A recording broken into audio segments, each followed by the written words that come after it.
This may look like the US Army is on the streets, but in fact these are militiamen with their own alarming agenda.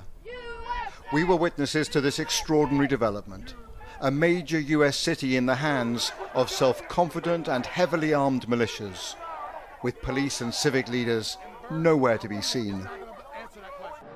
It was a brazen show of strength with an unmistakable message that there are new sheriffs in town. Rioting and burning and looting is not going to answer that question. Angry Viking is a militia commander who told me he wants dialogue. And we're here just to protect the building. That's it. And we're here to do this. Meet and talk. You was gonna allow it to happen. But that dialogue quickly descended into furious arguments. Black Lives Matter activists, who have held a vigil here for 100 days, say the militias are a pure provocation. Tired, exhausted, worn out. What else do you want me to say? Do you think it'll end up as a fight? Yes, people are going to die, bro. People are going to die. I don't know who's going to be. Which militia are you from? Many of these disparate groups Which militia are you from? had no interest in identifying Excuse me, themselves. sir. Which militia are you from? We are all Americans here. We're all Americans here. We're all here for the same. We're all here actually against you. Is what we're here against. You're impeding me from moving my group that way right now, are you not? Yes, you are. I'm asking you what you're doing here on the streets of this city. Well, first off, you're not American.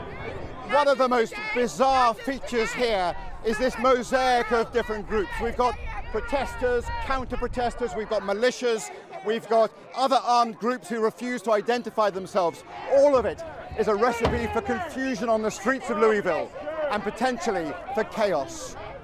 I'm not going to bring a knife to a gunfight, sir. And here's the danger. Americans are arming up. Nadia Ford, a grandmother, arrived here with multiple weapons to confront the white militia. We've tried peaceful for years upon years, and it has gotten us nowhere. They murder us for being peaceful.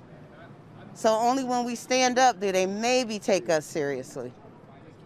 And that's what we're going to do. We're going to stand up against this hate in America.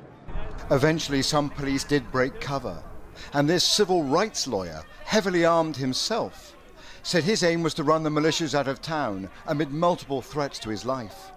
They've said they're going to blow out the back of my brains and they'll find out where I live, et cetera, et So cetera. where is America that a lawyer has to walk the streets with body armor, you. a pistol, and a long arm? Thank you. Well, because I'm going to defend myself and I'm not going to be shot down in the streets.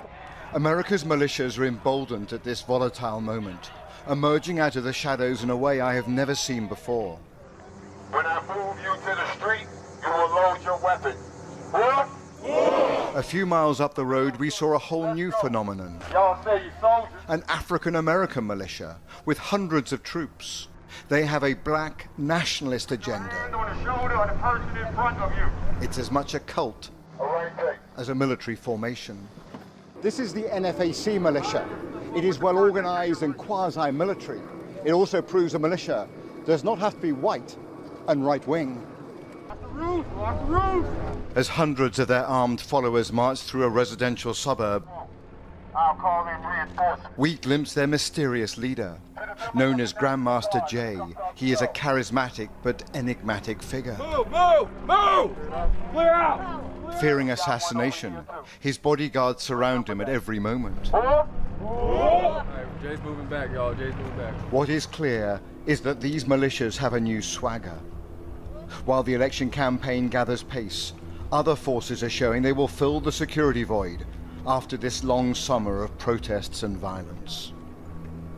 Robert Moore, News at 10, in Louisville, Kentucky.